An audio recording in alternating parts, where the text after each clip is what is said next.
Turf Wars, gotta go. Tonight's Hopper Hot Take. There was a Facebook post today, and I won't go into much detail about the post because it's in a private group, and we don't do that. But I think the bigger picture is turf wars have got to go. There are too many athletes, too many patients out there for physical therapists, athletic trainers, chiropractors, so on and so forth, to continue to fight each other over and over again. There's enough patients to go around. And at the end of the day, we got to take care of patients. And that's got to be the ultimate goal. I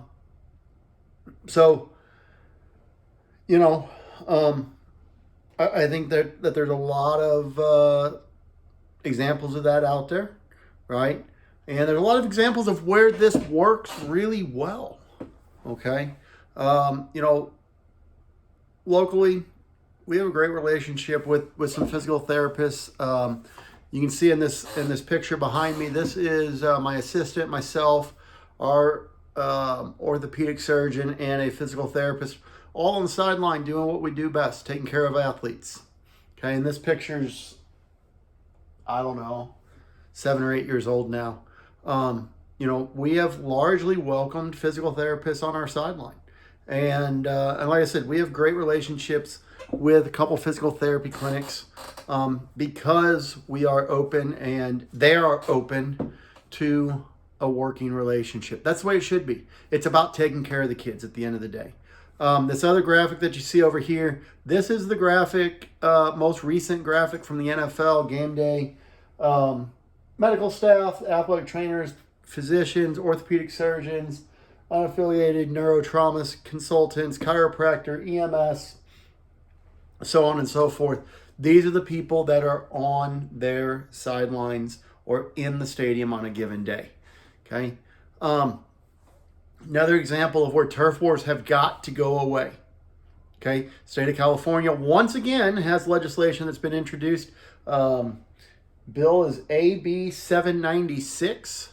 Was introduced again this summer. And I believe I read yesterday or the day before has passed out of the legislation and is now waiting for the governor to sign it.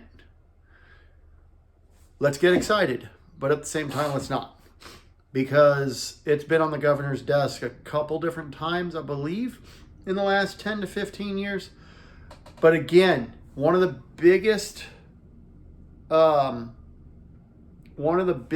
oppositions to that legislation in the state of California has been the California Physical Therapy Association. Okay? We've got to work together.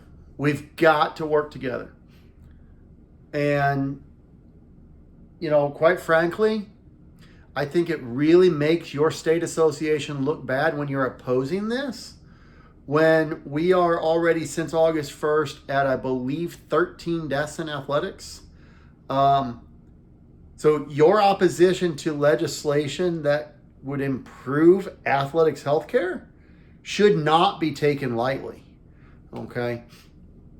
So if you're in California, we need you to support this legislation. This is important for athletic trainers, but more importantly, this is important for student athlete safety. And that's the major key.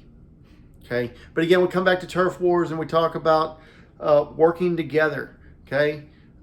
There are a lot of things that we have to do as athletic trainers, and there are certain rehabs that we just simply don't have time for. And you know what? Having a good working relationship with a physical therapist who has the ability to provide one-on-one attention to that kid, fantastic. Okay. You know what? When that kid's ready to go back to sport, guess who should be running the show at that point? The athletic trainer, right? But if you can build that good relationship, you'll have those types of relationships. And again, at the end of the day, it all comes down to athlete safety, athlete healthcare. And if you put the student athlete first, it doesn't matter who gets the credit. It doesn't matter who does this, who does that. At the end of the day, our goal has to be to get a kid back on the field safely, as healthy as possible, and as risk-free as possible. And athletic trainers and physical therapists and chiropractors, strength conditioning coaches, all these different people have a role in doing just that. So, turf wars gotta go. Plain and simple, gotta go.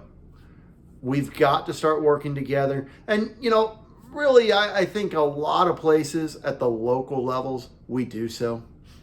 But again, build relationships as athletic trainers. Know who your physical therapists are. Know who your kids are seeing. Okay. Now, some places that's real easy because you work for the same employer. Sometimes it's not as easy. Okay. In a situation like us, we have kids from all over the city, from all over the Metroplex. There's a lot of physical therapy places they can go. Okay. We regularly give out our business card. Hey, take this to your PT. Let's talk about this. Let's work together to do this. Again, fortunately, we're in a situation where we have a few different PT clinics that we work with, some specific physical therapists that we work with that, we can text, we can email, we can call, we can get a hold of. Again, to provide that continuation of care for our student athletes. And when we can create that trifecta of the orthopedic surgeon, the athletic trainer, and the physical therapist, kids are going to get better, and we can do a lot of really great things with that. So again, turf wars, they got to go. That's tonight's Hopper Hot Take. You guys have a good one.